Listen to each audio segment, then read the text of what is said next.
No mitä Salsa täällä puuhailee? Tässä vähän suunnittelen aivotyöskentelyä, suunnittelen diskohilettä. Perjantaina 18-22 Rautsi tulee tuolta Valkeakoskelta kanssa tänne, niin soitellaan vanhoja klassisia diskobiisejä. Kerropa diskohileistä vähän tarkemmin, mitä se tarkoittaa. No, siis 70-luvun lopussa alkoi niin disko tulee oikein kunnolla. Ja kyllä se kulta-aika oli 70-luvun loppu ja 80-luvun ehkä puoleen väliin sinne asti. Niin me soitetaan niitä lauluja just sieltä.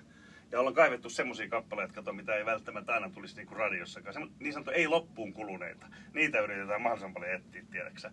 Rautsilla on tosi hyvin hallinnassa. Noin 70-luku, kun sehän on huomattavasti vanhempi kuin minä. Mähän olen vielä nuori poikainen, eiks niin? Kyllä, kyllä. Mulla on sitten niinku kasarit ja Rautsilla ehkä 70-luvun. Niitä vähän sekoitellaan ja sitten tarinoida. Ja otetaan omia muistoja kanssa mukaan niihin biiseihin. Ja tässähän saa, jos sinäkin, jos haluat. Onko joku diskobiisi, mitä sä haluaisit kuulla? No mitä jos joku Dr. Alban? Vois semmoisen harkitakin, ei huono homma. Niin netin kautta voi toivoa. Tai sit soittaa meille lähetykseen 092 600 600. Vastaatko jos soitat? Jos sinä soitat? Niin. Kyllä mä yritän vastata kaikkiin, mitä tossa tulee. Että jos jaksaa vähän odottaa se linjalla vähän aikaa, kun meillä on välillä tässä vähän homma. Kato, kun tässä on tää härpäke, tämmönen teline. Joo. Sitten tänne tulee, tiedätkö tämmönen näin härpäke. Mistä me sitten soitellaan näitä lauluja? Tästä laatikosta soitat? Niin, täältä sitten avataan ja piuhat laitetaan tänne studion pöytään kiinni. Tää on ihan live-tilanne, tää ei oo mitään niinku fuulaa. Oho. No joka perjantai vai miten usein? Haluaisit se joka perjantai? Haluaisin. Joo, mutta ei. No. Kerran kuussa, se on Okei. nyt ainakin toistaiseksi.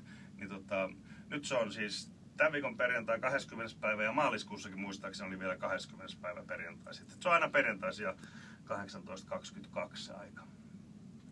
No, mikäs olisi semmonen hyvä biisi, mitä mä voisin toivoa? Olisiko Diana Rossia luvassa?